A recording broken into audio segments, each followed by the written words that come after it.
নমস্কার বন্ধুরা, গল্পের খেলাঘরের তরফ থেকে সকলকে স্বাগত জানাই। আমাদের আজকের নিবেদন একটা সম্পূর্ণ নতুন স্বাদের গ্রাম বাংলার ভূতের গল্প। আমাদের আজকের গল্পটি বাস্তব জগতের সাথে কল্পনার এক অদ্ভুত মেলবন্ধনের সৃষ্টি করেছে, যেখানে রয়েছে গ্রাম বাংলার সহজ সরল মানুষের জীবনযাত্রার সঙ্গে প্রতি মুহূর্তে এক অদ্ভুত ভয়ঙ্কর অভিজ্ঞতার সাক্ষী। সকলের জন্য একটি বিশেষ সতর্কতা: গল্পের লেখিকা কেবলমাত্র প্লট সৃষ্টির খাতিরে বেশ কিছু ভৌতিক আবহকে হাতিয়ার করেছেন, কোনো রকম অন্ধবিশ্বাস বা কুসংস্কার সৃষ্টির জন্য নয়। এবং টিম গল্পের খেলাঘর কোনো রকম অন্ধবিশ্বাস বা কুসংস্কারকে সমর্থন করে না। আমরা আশা রাখি শ্রোতা বন্ধুরা মুক্ত মনে কেবলমাত্র গল্প হিসেবেই এই সৃষ্টিকে গ্রহণ করবেন। আজ আপনারা শুনছেন লেখিকা দেবশ্রী ভট্টাচার্যের কলমে শ্যাওলা দিঘির ভূতেদের ইউনিভার্স সিরিজের তৃতীয় গল্প কাঁদার মা। লেখিকা দেবশ্রী ভট্টাচার্যের 1981 সালের অক্টোবরে উত্তর কলকাতায় জন্ম। রবীন্দ্রভারতী বিশ্ববিদ্যালয় থেকে স্নাতকোত্তর ডিগ্রি লাভ করেন 2005 সালে। পেশায় শিক্ষিকা, তবে লেখালেখির শখ বহুদিনের। আশেপাশের চেনা ছন্দের মধ্যেই বেশি স্বচ্ছন্দ লেখিকা। মানুষের মনের অলি গলি কানাগলির অনুসন্ধান করে একটা আলো মাখানো পথ খোঁজার আশায় লেখিকার কলম ধরা। প্রসাদ, কিশোর ভারতী, মাতৃশক্তি প্রভৃতি বাণিজ্যিক পত্রিকার সাথে প্রচুর লিটল ম্যাগাজিনের পাতাও লেখিকার কলম চলেছে। লেখিকার উল্লেখযোগ্য বই পালক পাবলিশার্স থেকে প্রকাশিত বিষাক্ত খেলা, বইচই পাবলিকেশন থেকে প্রকাশিত ভূতের চেয়ে অদ্ভুত। শুরু হচ্ছে আজকের গল্প। সঙ্গে থাকছি গল্পের সূত্রধার আমি, মোনালিসা।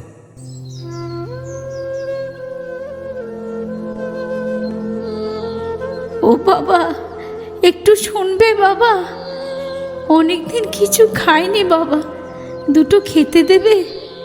আমার কেউ নেই, যে কেউ নেই। পার্থ স্কুল থেকে বেরিয়ে নিজের বাড়ির দিকে যাচ্ছিল। সবে কয়েকদিন মাত্র হয়েছে এই কাঁঠালডাঙ্গা স্কুলে সে চাকরি পেয়েছে। আজই প্রথম মাসের মাইনে পেয়ে এসেছিল পোস্ট অফিসে মানি অর্ডার করতে। সেই জন্য স্কুল থেকে একটু আগেই বেরিয়ে পড়েছিল। এত রোদে রাস্তাঘাট একেবারে শুনশান। নিজের মনে চলতে চলতে আচমকাই ডাকটা শুনতে পেয়ে একটু চমকেই গিয়েছিল। একজন বেশ বয়স্ক মহিলা, সাদা থান পরা, চুলগুলো উস্কো খুস্কো, জামা কাপড় বেশ ময়লা, যেন অনেক দিনের না কাচা। গা দিয়ে বিশ্রী একটা গন্ধ বের হচ্ছে। কে জানে কতদিন স্নান করেনি হয়তো। পার্থ একটু থেমে জিজ্ঞাসা করল, কি হয়েছে আপনার? কে আপনি? থাকেন কোথায়?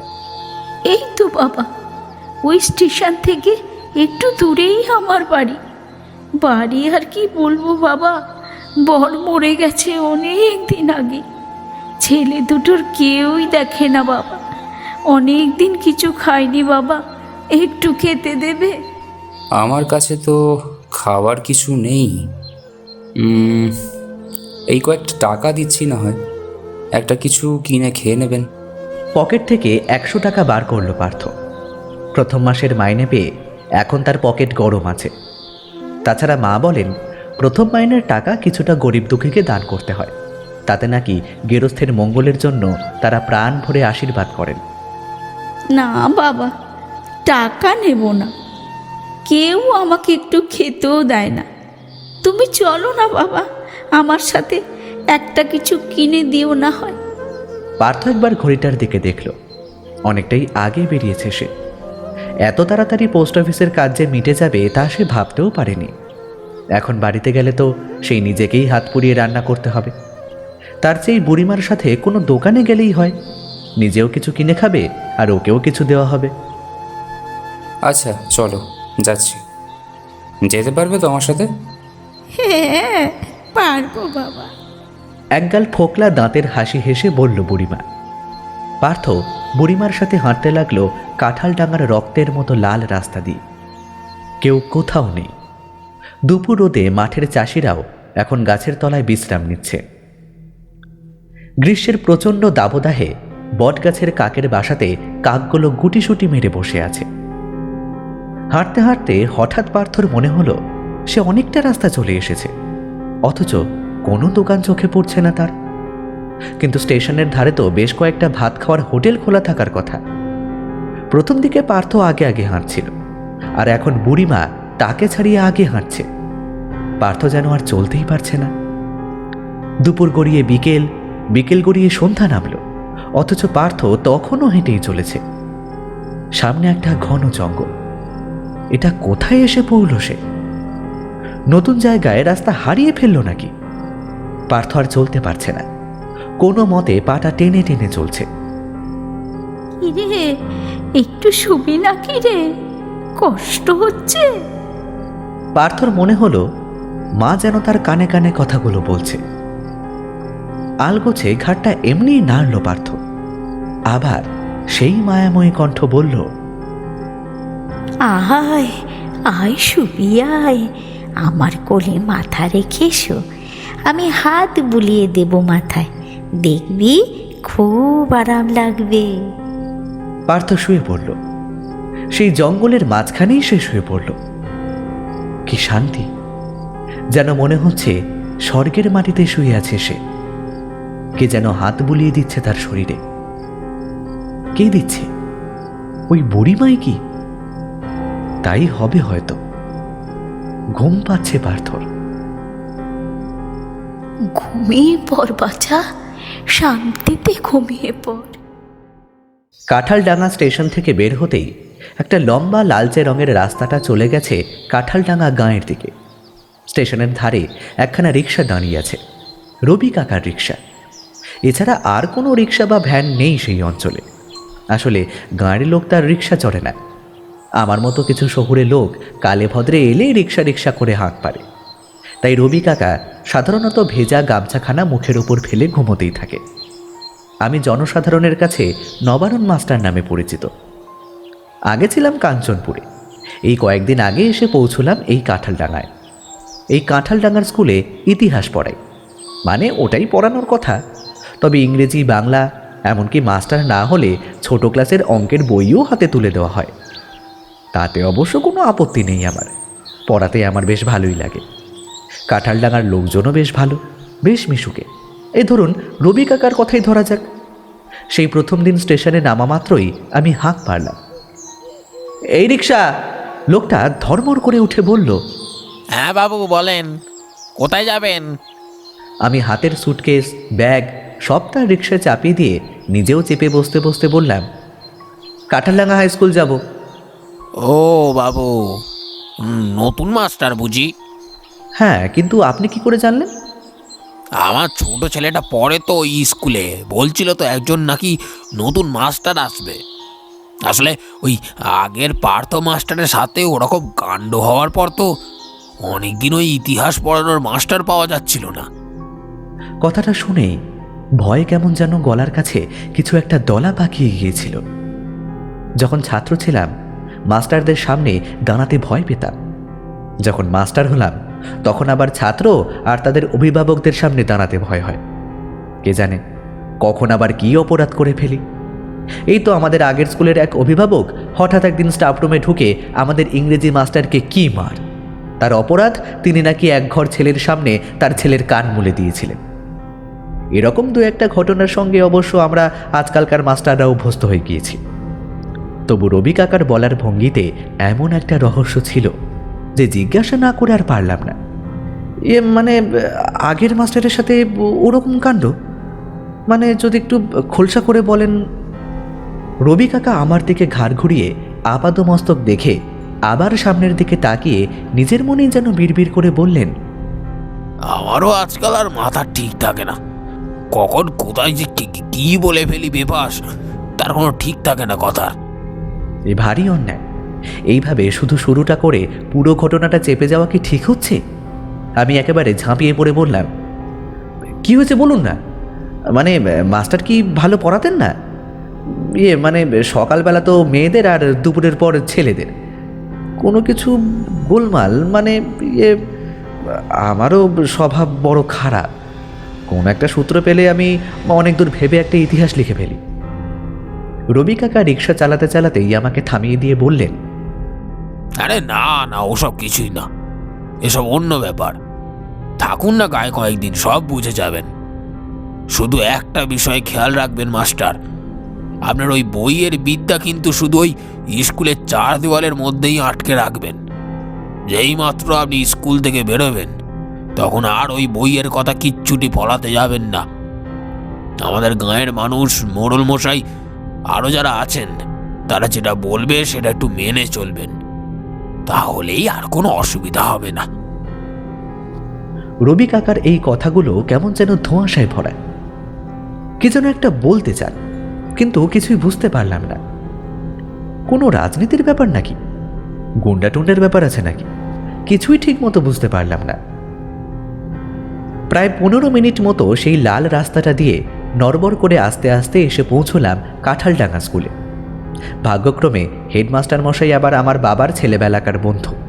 আমার পরিচয় পেয়ে তো আমাকে প্রায় মাথায় করে রাখে আর কি।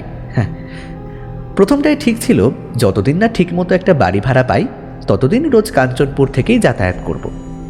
এখান থেকে মাত্র 5টা স্টেশন, একটু ভোর ভোর ট্রেন ধরতে পারলে সকালবেলার প্রার্থনার আগে ঠিকই পৌঁছে যাব। সেই মতো আগের ওই কাঞ্চনপুরে যেখানে থাকতাম সেই বাড়িটাও ছাড়িনি। কিন্তু এই রোজ রোজ ডেলি প্যাসেঞ্জারি করবো শুনেই হেডমাস্টার মশাই একেবারে তেলে বেগুনে জ্বলে উঠলেন। বললেই হলো, আমার সেই ছোটবেলাকার বন্ধু জানকীর ছেলে তুমি, আর তুমি কিনা সেই কোন কাঞ্চনপুর থেকে রোজ ডেইলি প্যাসেঞ্জারি করবে? মোটেই না, তুমি আমার বাড়িতেই থাকবে। আজই ফোনে তোমার বাড়িওয়ালাকে জানিয়ে দাও ও বাড়িতে আর তুমি থাকবে না। আর জিনিসপত্র যা আছে শনি রবি দেখে একদিন নিয়ে চলে এসো, বুঝলে কি না? হেডমাস্টার মশাই এমন নাছরবান্দা ধরলেন যে আর তার কথা না শুনে থাকতে পারলাম না। সেদিনই মাস্টার মশাইয়ের একতলার ডান দিকের ঘরে আমার নামের বিছানা পাতা হলো। সবই ঠিক আছে, কিন্তু রবি কাকার সেই প্রথম দিনকার কথাগুলো শুধুই মনের মধ্যে খচখচ করছিল। আগের ইতিহাসের মাস্টার মশাইয়ের ঠিক কি হয়েছিল সেটা না জানা পর্যন্ত মনে ঠিক শান্তি পাচ্ছিলাম না। একদিন আমতা আমতা করে মাস্টার মশাইকে জিজ্ঞাসা করেই ফেললাম, আচ্ছা জেঠু, বাবার বন্ধু হিসেবে ভদ্রলোককে প্রথম থেকে আমি ওই সম্বোধনেই ডেকে আসি। মানে আমার আগে যিনি ইতিহাসের মাস্টার ছিলেন তার ঠিক কী হয়েছিল, মানে তার বদলে এলাম তো তাই আর কি, একটু জানার ইচ্ছে ছিল। আমার কথা শুনেই সদা হাস্যময় হেডমাস্টার মশাইয়ের মুখখানা কেমন যেন ভয়ে সাদা হয়ে গেল। সে কথা না জানাই ভালো, ওসব নিয়ে ভেবো না। তবে ও তোমার কোনো ভয় নেই, ওর জন্যই তো তোমাকে আমার বাড়িতে রাখলাম। আমার সাথে যাবে, আমার সাথেই আবার ফিরে আসবে। অচেনা জায়গা, বেশি এদিক ওদিক না যাওয়াই ভালো। হেডমাস্টার মশাইয়ের কথা রবি কাকার চেয়েও যেন বেশি ঘুরপেঁচযুক্ত। ভেবে ভেবে কিছুই সুরাহা করতে পারলাম না, তাই খানিকটা নাছরবান্দা হয়েই বলে ফেললাম, কি হয়েছে বলুন তো? আপনারা সবাই ব্যাপারটা এরকম এড়িয়ে যেতে চাইছেন কেন? এখানে আসার দিন এক রিক্সাওয়ালার কাছে ঘটনাটা শুনলাম, তিনিও কিছু বলতে চাইলেন না। আবার অন্য মাস্টার মশাইদের কাছেও জানতে চাইলাম, তারাও দেখি কিছু বলছেন না। কি ব্যাপার, কোনো রাজনৈতিক ব্যাপার নাকি? আমাকে একটু বলুন, আমারও তো জানা উচিত। হেডমাস্টার মশাই আমার দিকে তাকিয়ে খানিকটা হতাশার সুরে বললেন, না না, রাজনৈতিক ব্যাপার কি আর থাকবে, এটা তার চেয়েও মারাত্মক। তোমাকে বলতে চাইছি না কারণ ব্যাপারটা তুমি ঠিক কিভাবে নেবে, কারণ আমরা পাড়া গাঁয়ে জন্মেছি, এসব অনেক দেখেছি শুনেছি, কিন্তু তোমাদের গায়ে তো শহুরে রক্ত। বেশি সাহস দেখাতে গিয়ে আবার ওই আগের মাস্টার মশাইয়ের মতোই না বিপদে পড়ো। ওনার কি হয়েছিল জেঠু? আমি আর এদিক ওদিক না করে সোজাসুজি প্রশ্নটা করলাম। মারা গেছেন স্কুল থেকে ফেরার পথে, বেশ অনেকটাই দূরে, এখান থেকে প্রায় ওই 20 কিলোমিটার দূর একটা ঘন জঙ্গল। ওর রক্তশূন্য নগ্ন দেহটা পাওয়া যায়। কেউ যেন ওর শরীরটাকে আঁচড়ে কামড়ে ক্ষত বিক্ষত করে শেষ করে দিয়েছে একেবারে। ঘটনাটা শুনেই কেমন যেন গাটা রি রি করে উঠল। এটা শোনার জন্য ঠিক প্রস্তুত ছিলাম না। কোনো জন্তু জানোয়ার নাকি? এই গায়ে কি কোনো হিংস্র জন্তুর উপদ্রব আছে? কোনো জন্তু কি মানুষকে আঘাত করার আগে তার জামা কাপড় খুলে নেয়? আর মাংস তো খায়নি, শুধু রক্ত শুষে নিয়েছে। অবশ্য তার আগে তাকে মারার সময় সারা শরীরে আঁচড়ে কামড়ে ক্ষত বিক্ষত করে খানিকটা ওই পৈশাচি কষ্টও দিয়েছে। এরকম কোনো জন্তুর নাম জানা আছে নাকি তোমার, নবারুণ? আমি খানিকটা বিহবলের মতো ঘাড় নাড়লাম। তাহলে এরকম কাজ কে করলো? কাঁদার মা। সেটা আবার কি বস্তু? এটাই তো ব্যাপার, বললে বিশ্বাস করবে না তো। হঠাৎ রবি কাকার কথাটা মনে পড়ল। এখানে বইয়ের জ্ঞান শুধু স্কুলের চার দেওয়ালের মধ্যেই রাখতে হবে। স্কুলের বাইরে মানে গাঁয়ে তাদের নিজস্ব নিয়ম চলে। আমি ঘাড়ে নেড়ে বললাম, হ্যাঁ করব বিশ্বাস, আপনি বলুন না। ওই গায়ে এক কাঁদার মা আছে। অনেক লোকেই নাকি তাকে দেখেছে, কিন্তু ঠিক কেমন দেখতে সেটা বলতে পারবো না। তার কারণ যারাই তাকে দেখেছে তারাই ওই কাঁদার মায়ের শিকার হয়ে যায়। সন্ধ্যের পর একলা গাঁয়ের পথে গেলে যে কোনো জায়গায় তাকে দেখা যায়। এক বয়স্ক গরিব মহিলা, বিধবার মতো থান পড়েন, বহুদিনের না কাঁচা নোংরা জামা কাপড়, চুল উস্কো খুস্কো, রোগা একেবারে কঙ্কালসার চেহারা। প্রথমবার দেখলে ভিখারি বলেই মনে হবে। সে তোমাকে দেখে এগিয়ে আসবে, ইনিয়ে বিনিয়ে তোমাকে তার দুঃখের গল্প শোনাবে। যেমন বর মরে গেছে, ছেলে তাড়িয়ে দিয়েছে, 3-4 দিন কোনো খাওয়া জোটেনি, ইত্যাদি ইত্যাদি। তুমি তার কথা শুনে যেই না ভুল করে তার সাহায্য করতে চাইবে, অমনি সে তোমার আরও কাছে আসবে, তোমাকে কেঁদে কেঁদে আরো অনেক দুঃখের কথা শোনাবে। তুমি বুঝতেও পারবে না তার কথাই ভুলে তুমি কখন তার সাথে চলতে শুরু করেছো। একটা সময় আসবে যখন তোমার শরীরের ওপর তোমার আর কোনো নিয়ন্ত্রণ থাকবে না। সে তখন নিশ্চিন্তে তোমাকে সম্পূর্ণ নগ্ন করে তোমার গোটা শরীরটাকে আঁচড়ে কামড়ে কি জানি কিসের প্রতিশোধ নেয়। আমি ভয়ে হতভম্ব হয়ে বললাম, এসব কি বলছেন আপনি? এ আবার হয় নাকি? হেডমাস্টার মশাই একটু রাগ দেখেই বললেন, দেখলে তো বিশ্বাস করছো না, জানতাম তুমি করবে না। হেডমাস্টার মশাইকে দেখলাম আমার দিক থেকে চোখ নামিয়ে আবার খাতাপত্রের দিকে মন দিলেন। আমি তাড়াতাড়ি ব্যাপারটা ম্যানেজ করার জন্য বললাম, আরে না না, মানে আমি সে কথা বলতে চাইনি, কিন্তু সত্যি কি এরকম কোনোদিনও সম্ভব? মানে এক বয়স্ক মহিলা এভাবে ভুলিয়ে ভালিয়ে একটা পূর্ণবয়স্ক মানুষকে নিয়ে যাবে, তারপর আবার এইভাবে? না না জেঠু, আমার মনে হচ্ছে কোথাও একটা গণ্ডগোল হচ্ছে।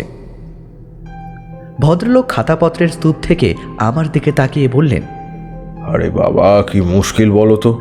তুমি কি ওই মহিলাকে মানে কাঁদার মাকে সাধারণ কোনো মহিলা ভাবছো? আরে মরকট, মানে কি আর বলি তোমাকে, ওই মহিলা জীবিত নয়, অশরীরী। বহুকাল আগেই সে মরে গিয়েছে। হয়তো যা বলে সত্যিই বলে। ছেলেপুলে দেখতো না হয়তো, বড় মারা গিয়েছিল হয়তো, রাস্তায় রাস্তায় ঘুরে মরে গিয়েছে এক সময়। আর এখন নিজের ছেলের বয়সী কাউকে দেখলেই প্রতিশোধ নিতে চায়, আঁচড়ে কামড়ে একেবারে একেবারে রক্ত শুষে। সে আর কি বলবো তোমাকে। উনি একটু থেমে আবার আমার দিকে তাকিয়ে বললেন, তবে তুমি অত চিন্তা করো না, এই গায়ের মানুষদের কাঁদার মা ধরে না। বোধহয় জানে যে কেউ ওসব ইনিয়ে বিনিয়ে কান্নায় ভুলবে না। কাঁদার মা ধরে শহর থেকে আসা নতুন মানুষদের। রাস্তাঘাটে যখন বেরোবে তখন একটু সাবধানে চলবে। কোনো বয়স্ক বুড়ি এসে সামনে দাঁড়িয়ে যদি কাঁদনি গাইলে মোটেই গলে পড়বে না, ব্যাস, তাহলেই আর কিছু হবে না, কোনো চিন্তা নেই। আমি ঠক গিললাম। মনে মনে ঠিক করলাম, না, অন্তত যতদিন না কাঁঠালডাঙ্গার প্রত্যেকটা বৃদ্ধ মহিলাকে আমি ঠিকমতো চিনে নিতে পারছি, ততদিন আর একলা রাস্তায় বের হব না।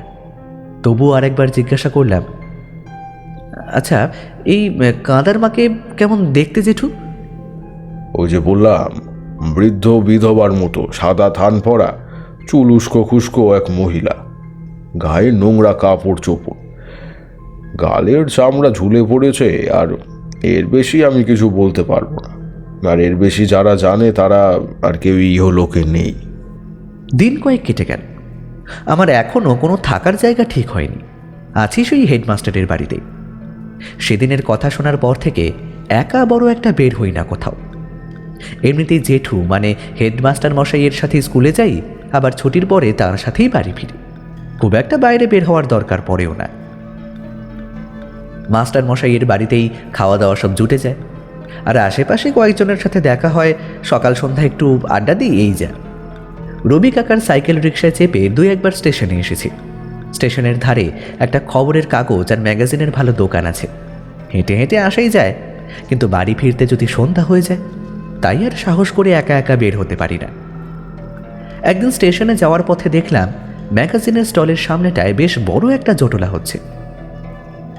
রবি কাকা, কি হলো বলুন তো?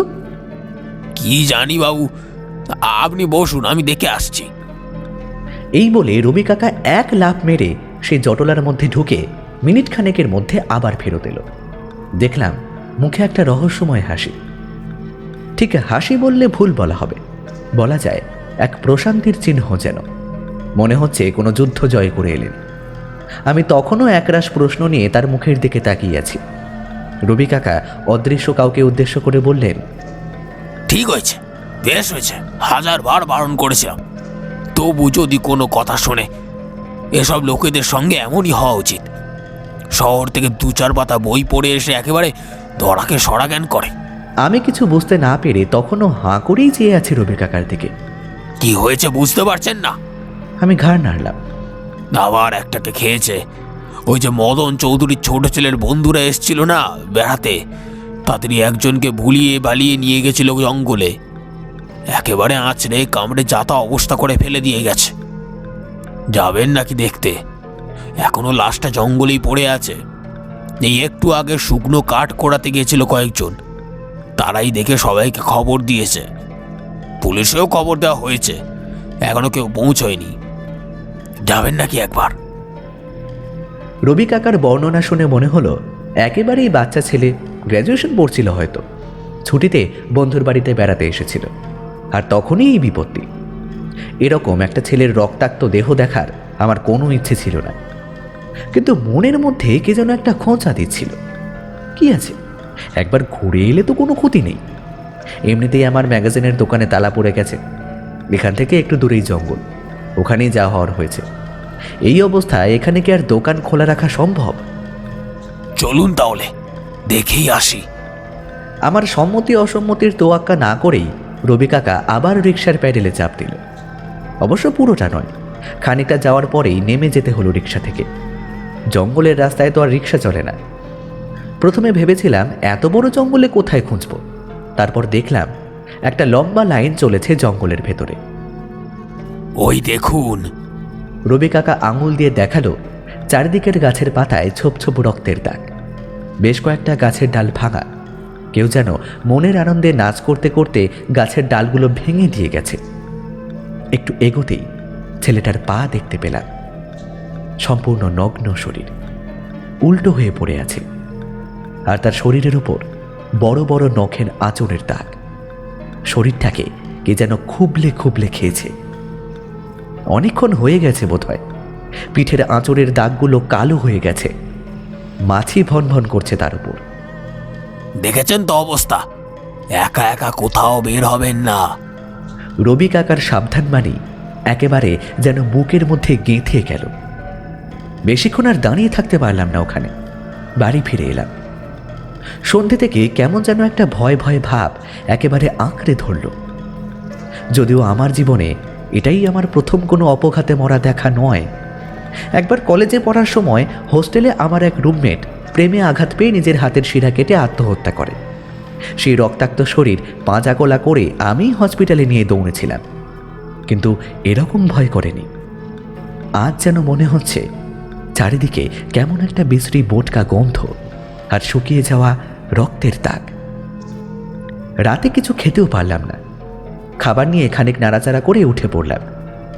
হেডমাস্টার মশাই আমার অবস্থা দেখে নাক মুচকে বললেন, মরকট একটা, মানে কি আর বলি বলো তো তোমাকে। কোন মরকট বলেছিল এমন একটা লাশ দেখতে যেতে? আজ যে কত বড় একটা ভুল করে ফেললাম আমি তা বুঝতে পারছি এখন। রাত হয়েছে, কিন্তু ঘুম আসছে না। মনে হলো কি যেন ঘরের আশপাশ দিয়ে হেঁটে বেড়াচ্ছে। বড় বড় নখ দিয়ে ঘরের বাইরে যেন আঁচড় কাটছে। মিথ্যে কথা নয়, একেবারে স্পষ্ট শুনছি আঁচড়ের আওয়াজ। আবার পরক্ষণেই মনে হলো কিংবা হয়তো মিথ্যেই, মনের ভুলও হতে পারে। তবে অনেকটা রাত পর্যন্তই ঘুম আসছিল না। এমনি বিছানা আঁকড়ে পড়েছিলাম। এমনিতে ঘরে আলো জ্বললে আমার কোনো কালেই ঘুম হয় না, কিন্তু আজ ঘরের আলো নেভানোর সাহস পাচ্ছি না, সেজন্যই হয়তো আরও ঘুম আসছে না। অন্য সময় এরকম হলে হয়তো একটা বই মুখে বসে থাকতাম, কিন্তু আজ আর সেরকম কিছু করতে ইচ্ছে করছে না। বেশ রাতের দিকে মনে হলো বৃষ্টি এসেছে, হাওয়া দিচ্ছে বেশ ভালোই।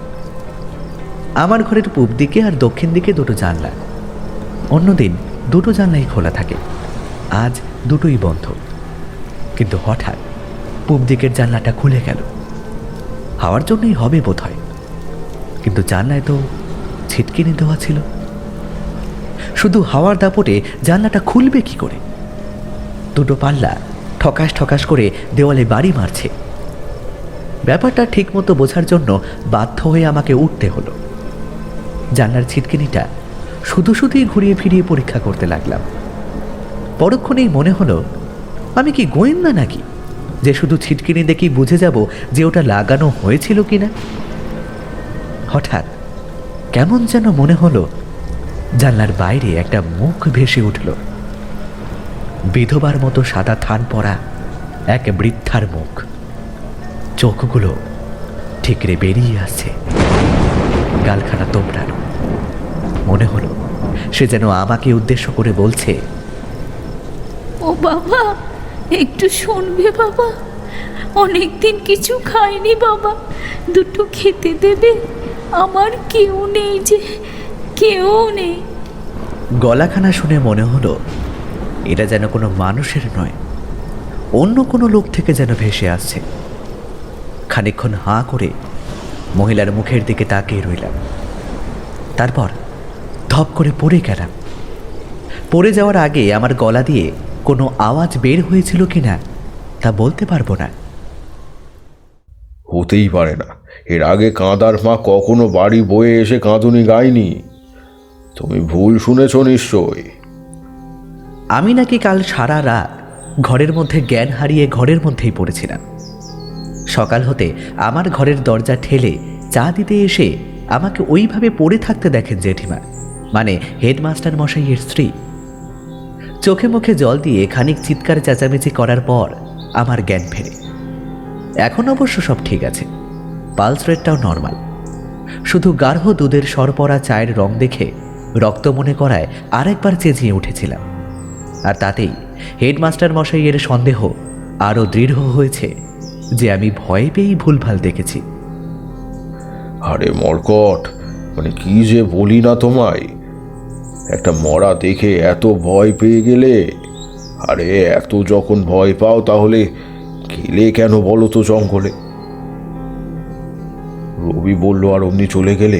আমি তো বলেছি কাঁদার মা ফাঁকা রাস্তায় দাঁড়িয়ে থাকে আর নতুন মানুষ পেলে শিকার করে, তাই একলা একলা না বেরোলেই হলো।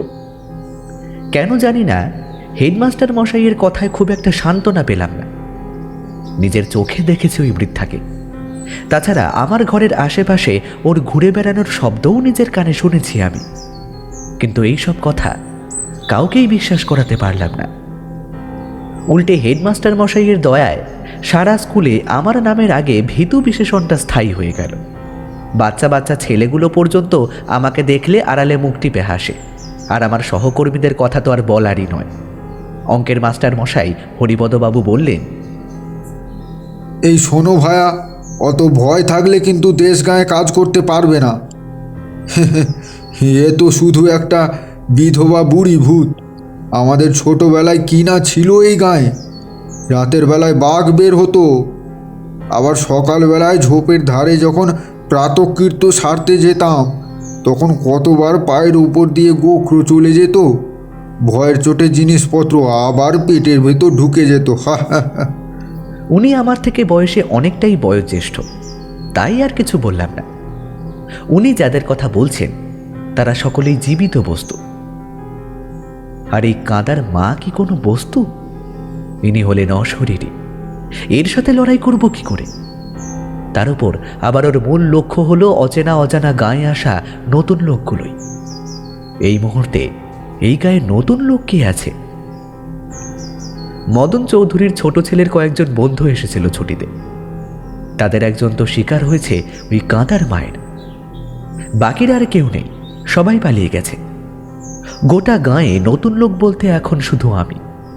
আর অদ্ভুত ব্যাপার হলো, এই গ্রামে আসার পর যখন এইসব ঘটনা আমি শুনিনি বা নিজের চোখে দেখিনি, তখন তো সারাক্ষণ আমার সহকর্মীরা কিংবা হেডমাস্টার মশাই, নিদেন পক্ষে রবি কাকা আমাকে ঘিরে রাখত।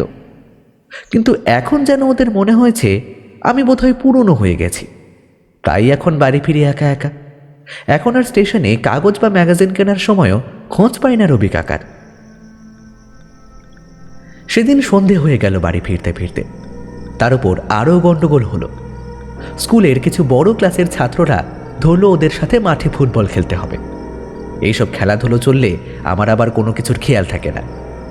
খেলাধুলো শেষ করে যখন বাড়ির পথ ধরলাম, তখন চারিদিকে একদম ঘন অন্ধকার নেমে এসেছে।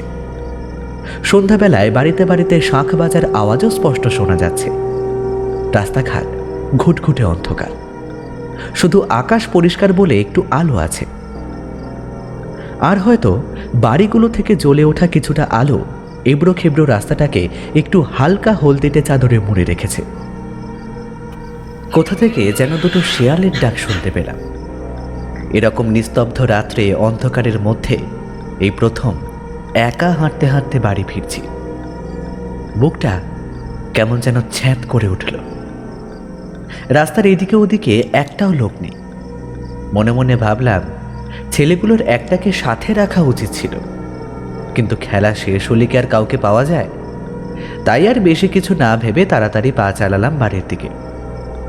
কিন্তু জোরে হাঁটলেই কি আর ভবিতব্যকে এড়ানো যায়? কিছুটা দূরেই দেখলাম রাস্তার ঠিক মাঝখানে বসে আছে সাদা ময়লাটে থান পরা এক বৃদ্ধ মহিলা। তার চুলগুলো উস্কো খুস্কো, হাওয়ায় উড়ছে, একটু যেন বেশিই উড়ছে।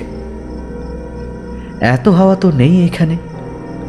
হঠাৎ করেই মনে হলো আমার যেন আর চলার ক্ষমতা নেই, আমি আর হাঁটতে পারছি না। কোথা থেকে যেন একটা ঠান্ডা হিমেল স্রোত নেমে গেল আমার শিরদাঁড়া দিয়ে।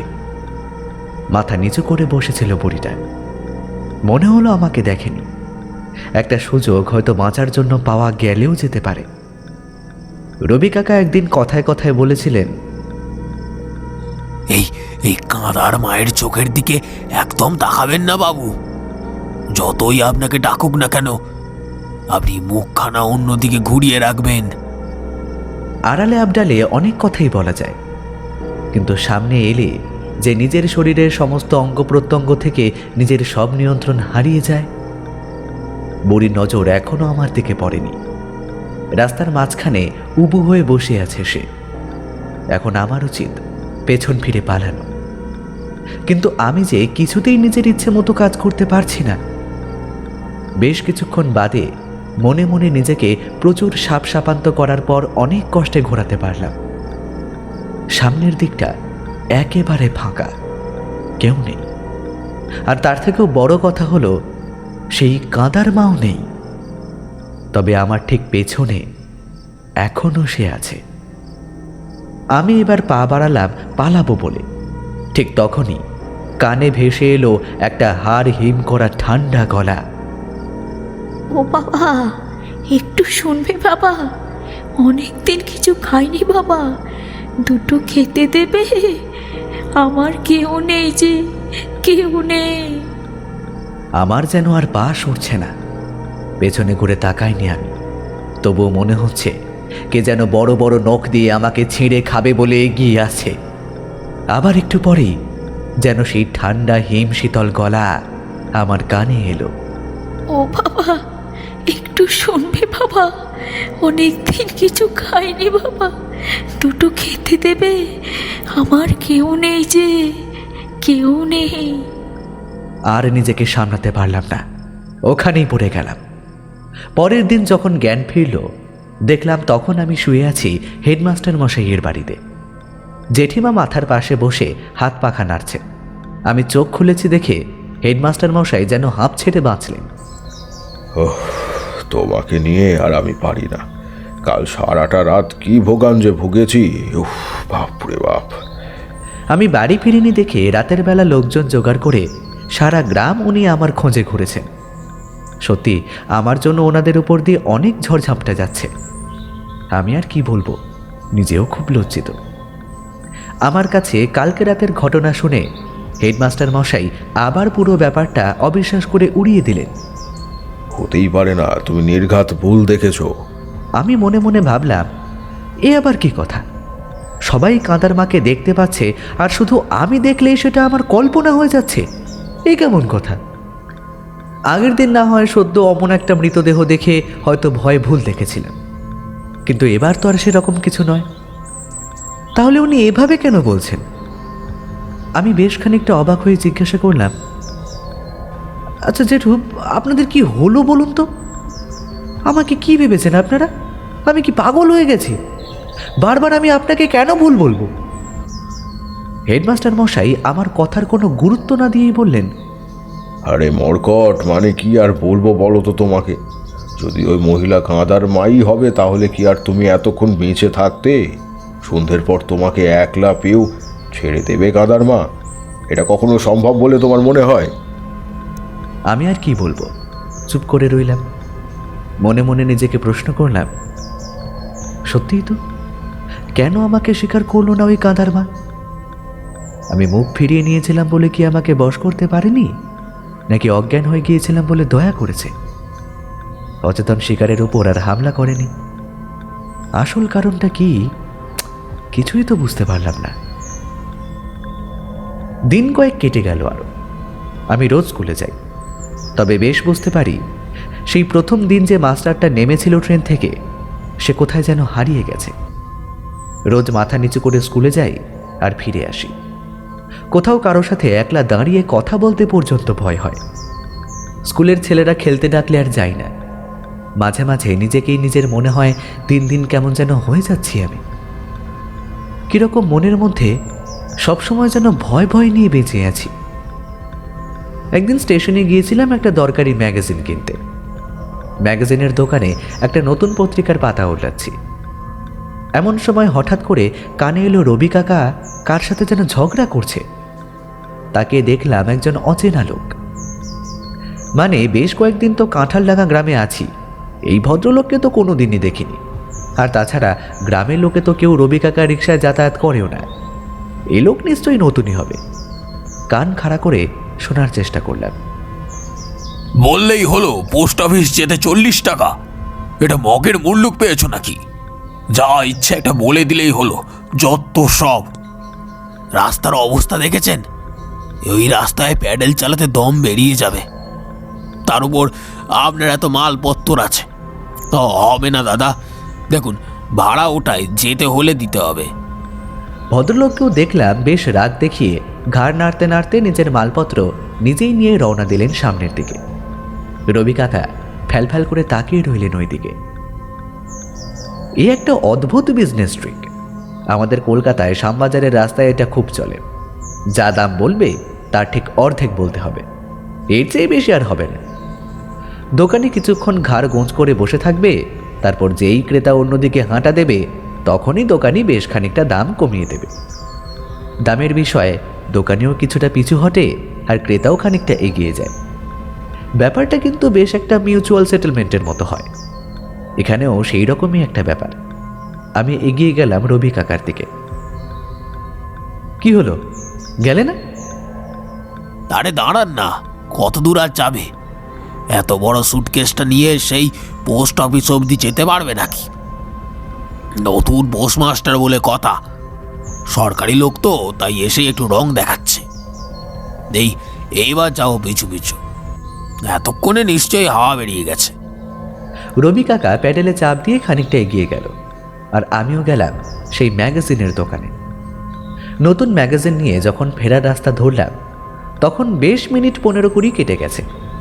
এসে দেখলাম মাঝপথে রবি কাকা দাঁড়িয়ে দাঁড়িয়ে মাথা চুলকাচ্ছে। আমি অবাক হয়ে বললাম, কি হলো, এখানে দাঁড়িয়ে কেন? আর বলবেন না বাবু, কিছুই তো বুঝতে পারছি না।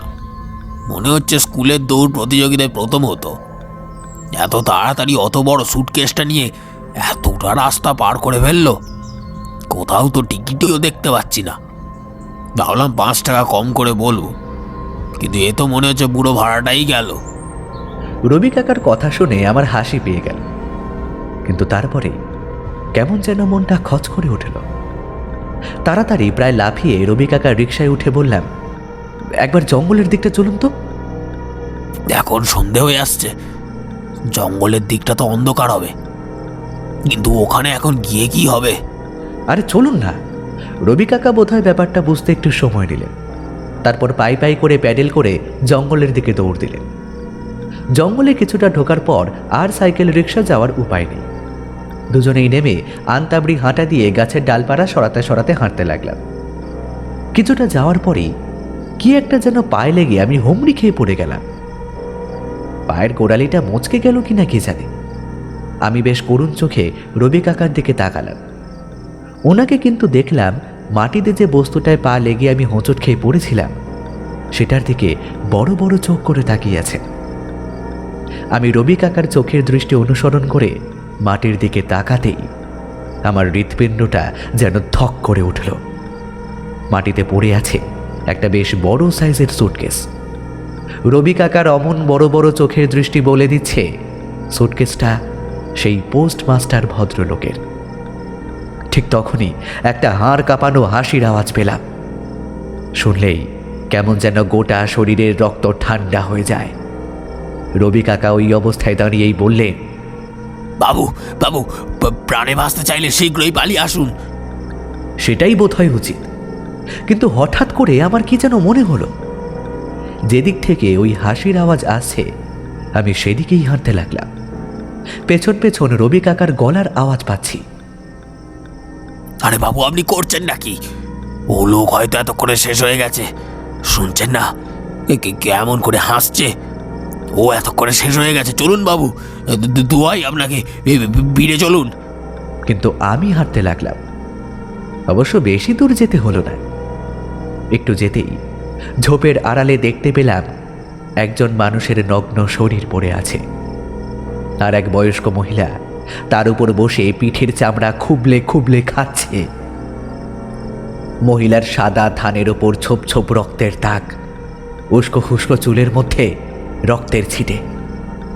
খানিকক্ষণের জন্য মনে হলো যেন শ্বাস নিতেও ভুলে গেলাম। কেমন একটা পাথরের মূর্তির মতো দাঁড়িয়ে রইলাম। একটু বাদেই সেই মহিলা আমাদের অস্তিত্ব টের পেতেই এক বিভৎস বিকৃত মুখে আমাদের দিকে তাকিয়ে বিশ্রীভাবে হেসে উঠল সে। ঠোঁটের দুপাশ দিয়ে তখনও তাজা রক্ত ঝরে পড়ছে। হাঁ করে হাসার জন্য মুখের ভেতরটাও দেখা যাচ্ছে একেবারে আলজিব অবধি রক্তে লাল হয়ে গেছে। সেই অবস্থায় আমাদের দিকে তাকিয়ে ঘাটটা একটু বেঁকিয়ে সেই দিনের পরিচিত গলায় বলে উঠল,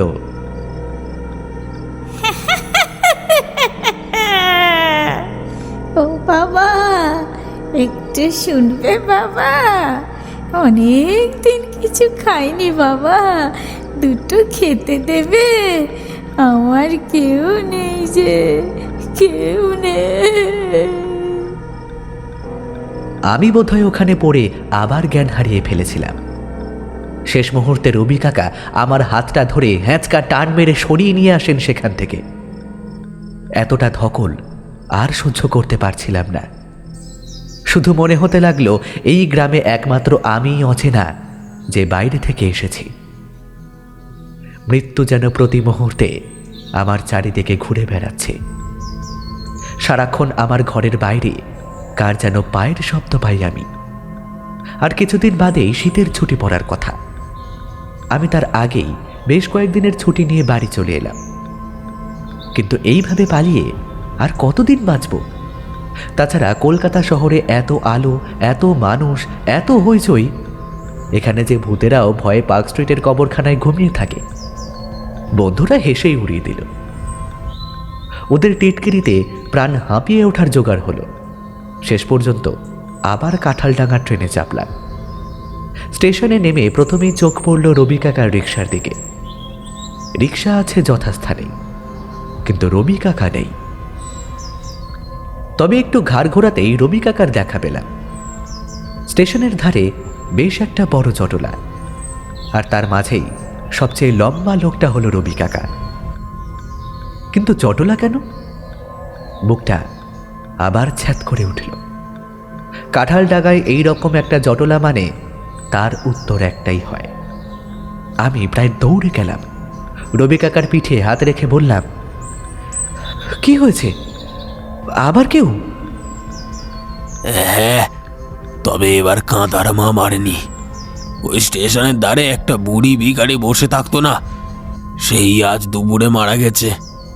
মরেছে যে কেউ বুঝতে পারেনি, অনেকক্ষণ ধরে পড়েছিল। ওই কালু মানে ওই স্টেশনের কালো ঘেউ কুকুরটা ওর পা ধরে টানাটানি করছে, তাই দেখে সবাই ছুটে এসে বুঝতে পারে। কষ্ট হলেও মনটা একটু শান্ত হলো, একটু যেন হাঁপ ছেড়ে বাঁচলাম। যাক, কষ্টকর হলেও এ তো স্বাভাবিক মৃত্যু। ওই কাঁদার মার হাতে নৃশংস নরহত্যা তো নয়। এইসব নানা কথা ভাবতে ভাবতেই চোখ গেল পড়ে থাকা সেই বৃদ্ধা ভিখিরির উপর। চমকে উঠলাম। একেই তো দেখেছিলাম সেদিন আমার ঘরের জানলা দিয়ে ঝড় বৃষ্টির রাত্রে, আর ওই মাঠে খেলে আসার দিন অন্ধকার রাস্তায়। আমি আঁতকে উঠে বললাম, এই তো কাঁদার মা, আমি তো একেই দেখেছিলাম। রবি কাকা ওই অবস্থাতেই হো হো করে হেসে বললেন, তাই তো বলি গো মাস্টার, কাঁদার মাকে একলা দেখলে যে কেউ আর বাঁচে না। আমরা সেদিন দুজন ছিলাম বলে কোনো মতে বেঁচে ফিরেছিলাম। এ তো বুড়ি ভিখারি একটা, কতদিন স্টেশনে পড়ে ভিক্ষে করছে। তুমি দেখোনি একে এর আগে এখানে? ও কাঁদার মা হতে যাবে কেন? মনটা কেমন যেন খচখচ করতে লাগলো। সেদিন এই মহিলাকে দেখে ভয় অজ্ঞান হয়ে গেলাম, আর এই মহিলা কিনা কাঁদার মা নয়।